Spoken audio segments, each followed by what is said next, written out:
17 বছর আমরা যে স্লোগান দিয়েছি তারেক রহমান বীরের বেশে আসবে ফিরে বাংলাদেশে, সেই স্লোগান বাস্তবায়নে আমি দেখতে পেয়ে আমরা রাজপথে এসেছি আমাদের প্রিয় নেতা তারেক রহমানকে স্বাগতম জানানোর জন্য।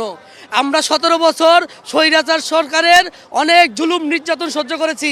আজকে স্বৈরাচার সরকার চলে গেছে, আমরা দীর্ঘ 17 বছর যেই স্লোগান দিয়েছি তারেক রহমান বীরের বেশে আসবে ফিরে বাংলাদেশে, ইনশাল্লাহ আজকে সেই দিন। আজকে শেখ হাসিনা তুমি দেখে যাও, আমার নেতা বাংলাদেশে আসছে বীরের বেশে, আমরা তাকে বরণ করে নিচ্ছি।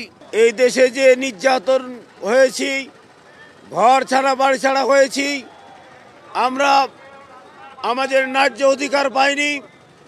এই জন্য আরও বিশেষ করে আমরা ঢাকার এই সমাবেশ বলেন আর তারেক রহমানকে দেখার জন্য বলেন, এবং আগামীতে যেন সুন্দর এবং সুষ্ঠু একটা আমরা দেশ গঠন, যেন পার্লামেন্ট গঠন করতে পারে ধানের শীষ মার্কা। প্রিয় নেতা জননেতা তারেক রহমান, এশিয়া মহাদেশের শ্রেষ্ঠ নেতা তারেক রহমানের স্বদেশ প্রত্যাবর্তন উপলক্ষে আমরা আজকে এখানে উপস্থিত হয়েছি।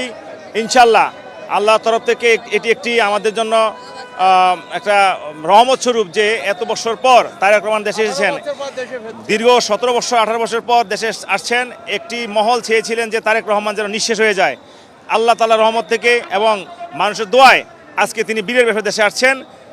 এই ধারাবাহিকতা যেন তিনি ধরে রাখতে পারেন এবং মানুষের মনের আশা যেন তিনি পূরণ করতে পারেন, এই আশা ব্যক্ত করে আমরা তাকে এক নজর দেখার জন্য এসেছি এবং তাকে সংবর্ধনা দেওয়ার জন্য এসেছি।